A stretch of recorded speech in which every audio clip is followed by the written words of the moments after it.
welcome to this week on CITE. We had taken a very long break, but it's good to be back, and the show is better, it's bigger. Sometimes it's good to just take time to reflect and see what is happening in other areas. But let me say we are welcoming you back to this edition where we'll be talking about what is happening, the news headlines, what makes the stories every week. Of course, I'll be with my co-presenter, Alice, who is an artificial intelligence presenter. And as the world is developing, AI is becoming the thing. And CITE and Alice are partners for life, and of course Alice will be presenting this show with me for this season. Thank you, and it's good to be back after taking a long break. Yes, I am Alice, an artificial presenter at CITE. I still struggle to pronounce local names, but this year's goal is to learn local languages, starting with Isindebele Kalanga, Shona, and Swahili. We are going regional this year and this week on CITE. It will focus not only on Zimbabwean stories but also on stories that make headlines in Africa. Yes, this week on CITE would focus on African stories because there are so many issues or challenges that are the same across Africa. Interestingly, this week I came across a 2021 video where a pastor in Ghana was complaining about the pollution that is caused by illegal mining by the Chinese in Ghana. Fellow blacks, look at our attitude towards the environment and the destruction of our water bodies. All our river bodies have turned into dark brown, and you know what they said? In the next 20 years, if we don't stop this illegal mining, Ghana, we will import water to drink. Yet we don't care, and Chinese, they will come from their country into our forest, destroy our forest, destroy our land, and illegally mine and damage our waters. How can they come if the traditional leaders didn't give them permission to do that? And in one instance, whilst they were there, our military went there to protect them. Our own military that is supposed to protect us rather protected the foreigners to destroy our water and destroy our forest. The enemy is not outside, the enemy is within. And it reminded me of Zimbabwe, of Bulawayo. We do have similar issues in Wange. People are complaining about the mining activities that have led to the pollution of the Deka River, which is one of the main sources of Abantu Bedete, and they are struggling to actually get the water from the river. I remember one of our reporters, Lulu, once did a story about the pollution of the Deka River and actually tested the water in the labs, and it was discovered that there were a lot of metal from mining activities that had polluted the water. There is also the issues of mining in the Bulawayo catchment areas, Mzingwane, Gusiale, where miners actually, using cyanide on the Mzingwane River. In some cases, they're mining and diverting the course of the river so that and this is quite serious and affecting the water sources of Bulawayo, because as it is now, Bulawayo is facing one of the serious water challenges. Yes, because of drought, but also because of the lack of clear catchment areas because of these mining activities. And these issues are not only found in Ghana, they are found in Zimbabwe, they are found in Zambia, and many African countries are facing the similar issues. So this program will also be looking at most of those issues that we find similarities in Africa. And the program will look at African stories making headlines. A lot needs to be done to regulate the mining activities. I am talking about Bulawayo. What's the story about the new commuter rank? I hear people do not want to relocate to the new ranks.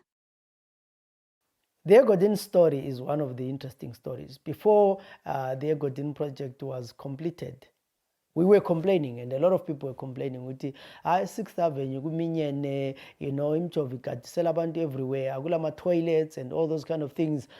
Now the Egodini project, phase 1 at least, is done. Imchova Sibuiseliwe Egodini. And people are now saying Egodini Gukachana. And Numbuzo Gukachana Langa. Because we have always been using Egodini. But I think there are so many other issues that need to be looked at. Vendors need to go back to Egodini so that abantu bethole lapho ukuthenga khona amatamatisi besiya endlini. Imchova are also complaining ukuthi no singahambe Egodini ama-Honda Fit azasithathela ibhizinesi. Kusebenzeke kunzima nje umbona ngime kwabambamba bakhiya. Njengoba bathi nithalaza njani njengefeni khona. Bathi bona siya Egodini sisukela bese sithwalela khona. Khathi sasibekwe mbali. Why manje sebesiqotsha lezi moto ezingabrandanga zingakwananga zenze njani? Why bengasipaki isikhathi? Umeya lo wobulawayo lo uzamphelela la. So what's the way forward? Hayi na vele siphila nje amanqe sikujayela. Asesana. Bye bye. So there needs to be a situation to deal with ama-Honda Fit athwala abantu everywhere. I believe that they are reliable. Thatha isikhathi esiningi or isikhathi esifitshane ukugcwalisa i-Honda Fit than ukugcwalisa umchova. So I think government or city council need to license Honda Fit or ama-Honda Fit or ama-pirate cars, sitting ama-pirate cars, so that they operate legally from a designated point of view. Labo bepatale, they cannot be benefiting from ukuthwala abantu mahara bengapatali lutho, because then they are affecting i-business yemchova who are paying ukungena Egodini. I think those are the issues that need to be addressed. But for now, I support fully I support the moves by the council to make sure that there's order in the city. And I think city should partner labantu abanjabo TTI, make sure that they come heavily on people who are carrying passengers in illegal places. Town kumele ngiphe town. Kumele ngizihambele ngikhululekile ungela mchova onganyathela lo wethu. Let's go back to the designated areas and let's restore sanity that was there. If we talk about smart cities, clean cities, it starts with order. I've been to Europe once in a while. Abantu bahambe train station, they walk to the train station. And hambe ukusuka town usiya Egodini sekungani kumbe kuthiwa siyegadele Country Park.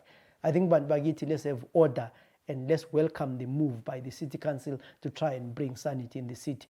Singenile Egodini, hayi business yakhona sikhanya siphuma siphumelela. Sokuhamba siyathi safani la ngale phandle ngale. Athe sokushapha la sokushapha sibili. Amapolisi umsebenzi awenzayo right kakhulu.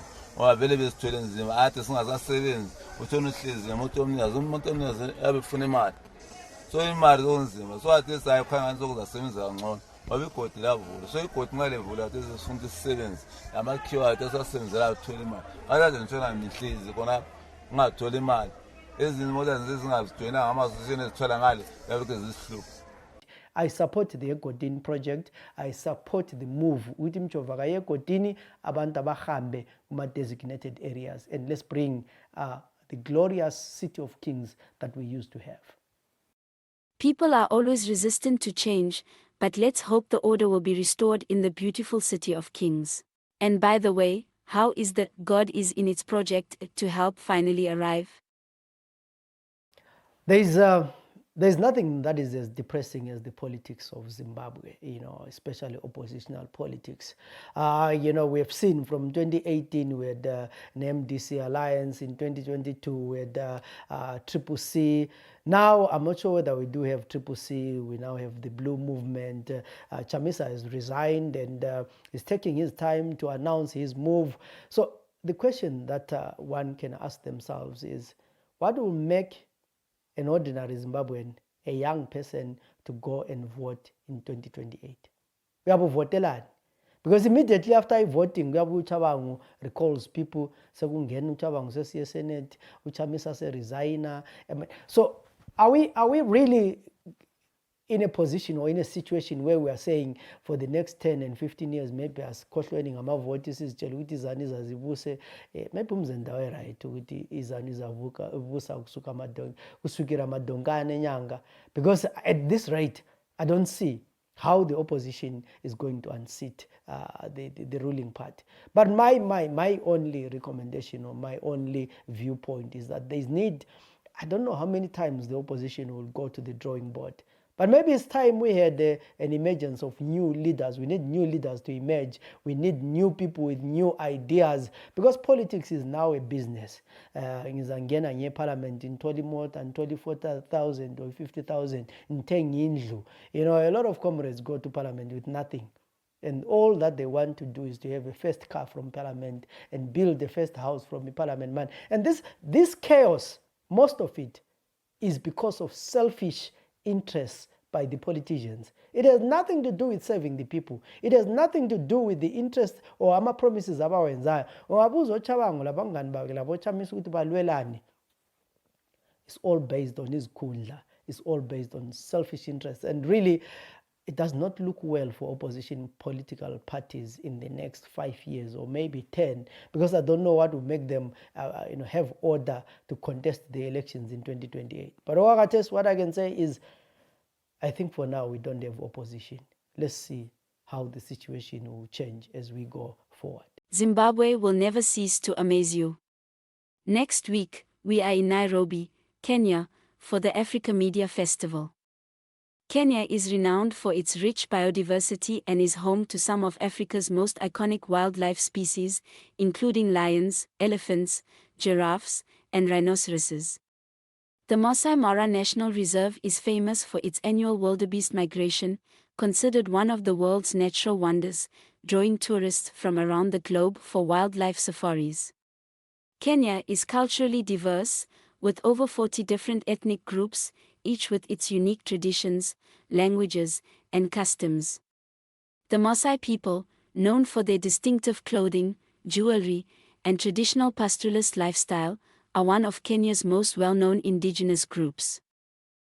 Yes, of course. Me and Alice will be in Nairobi next week to attend the Africa Media Summit. This is one of the biggest festivals that happen in the African continent, and of course in Kenya.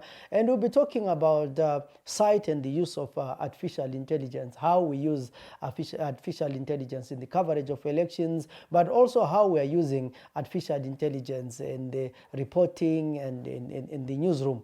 And of course, if you are in Nairobi, Kenya next week, join us at the Africa Media Festival, and hear the story of CITE, Alice, and the use of AI in the newsroom.